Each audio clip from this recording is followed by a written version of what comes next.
मौनम सर्वार्थ साधनम जीवनातला पहिला शब्द आहे आणि जीवनातली पहिली प्रक्रिया प्रत्येकाने आत्मसात करा.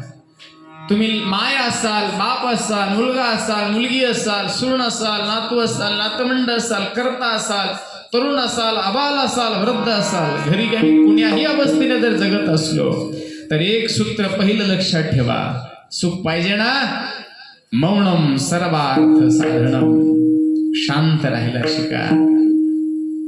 जोपर्यंत तुमचा स्वभाव शांत होणार नाही तोपर्यंत सुखाची तुमची भेट होणार नाही.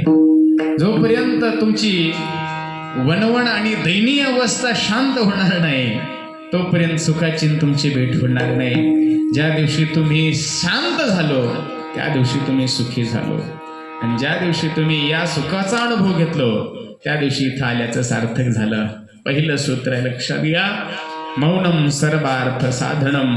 आणि दुसरं सूत्र आहे, माझी माऊली म्हणतात, जीवनातला अहंकार त्यागा. अहंकार हा दुस्तर, याचा पडू द्या विसर. या दोन गोष्टीचा विसर टाका. या दोन गोष्टी जीवनामध्ये मिळवा आणि या दोन गोष्टींना जीवन जगण्याचा प्रयत्न करा.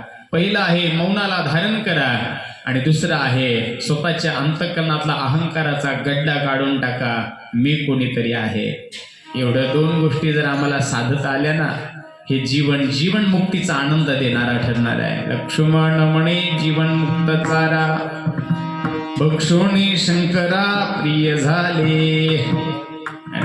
आणि हे पूर्णत्व प्राप्त होतं तुमच्या स्वभावातून, तुमच्या क्रियेतून, तुमच्या आचारातून, तुमच्या विचारातून, तुमच्या जीवन जगण्याच्या जीवन पद्धतीतून. म्हणून विद्यार्थ्यांनी अभ्यास करावा, तरुणांनी कायकवादी जीवन आत्मसात करावं, तरुणींनी आपलं शील सांभाळावं, कर्त्यांनी आपला पुरुषार्थ सांभाळावा आणि स्त्रियांनी शीलवंत होण्याचा प्रयत्न करावा. हे प्रत्येकाला सूत्र आहेत. तारुण्य काळातील काही सूत्र आहेत.